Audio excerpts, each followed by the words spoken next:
Good morning, Mr. Michael. Good morning, thanks for having me. Presently, the situation in Nigeria, we've seen how hard it is in the country, and the government is pardoning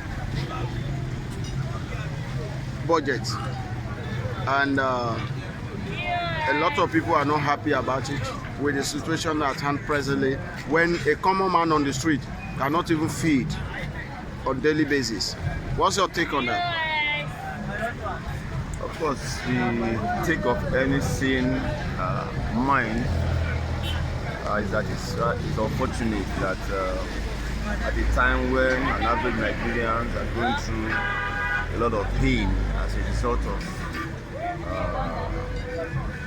draconian government policies, as a result of policies that are not well thought out before they were pronounced and implemented. It's unfortunate that we are still having information that budgets are still being parted across various ministries, agencies and departments and all of that. So it shows that the leadership care less about these people.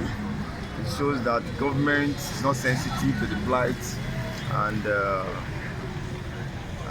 the plight of Nigerians, and I think it's rather unfortunate. This issue of fuel scarcity, fuel pump price high, which the government says they are not going back, they are not going to shift ground on that. That basically Nigeria should bear it in mind that good thing is going to happen so soon. How do you see it? You know, when you hear statements like that, it shows how callous our government can be. See, people don't care how much you know until they know how much you care. You don't because of the fact that whatever policies you are bringing on board is meant to. I mean, you meant well for the country, but you must address pain. And I've always said that even in major surgeries, despite the fact that you are trying to save the life of the patient in major surgeries, as we know, pain must be addressed, and that is why they administer anesthesias and all of that, to ensure that the patient does not experience pain in the course of that surgery that was meant to save his life, his or her life anyway. Yes. Because if you don't address pain, eventually you may lose the patient. So you can't say because you are putting policies that is meant for the overall good of Nigerians, and you expect them to die even before the proceeds of that policy comes up. So for me, it doesn't make any sense that you should take the people through this level of pain, avoidable pain. I must state, because this is a country that has crude oil. This is a country that has left its four refineries to be moribund as we speak.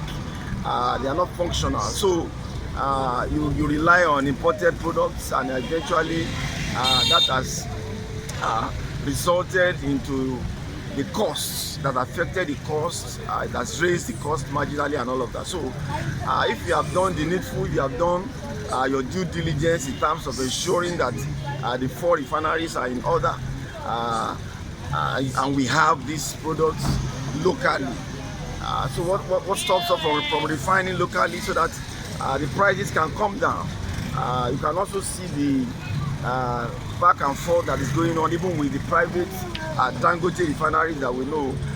We are still talking about pricing. We are still looking at the fact that Nigerians will still not get respite, despite the fact that the refinery is in your country and crude is also in your country. So for me, the state capture. The state has been captured. The marketers has captured that sector, and they are having a field day. Very unfortunate, we must admit. What advice will you give the federal government? Federal government doesn't need any advice. Federal government seems to have lost touch in terms of what to do.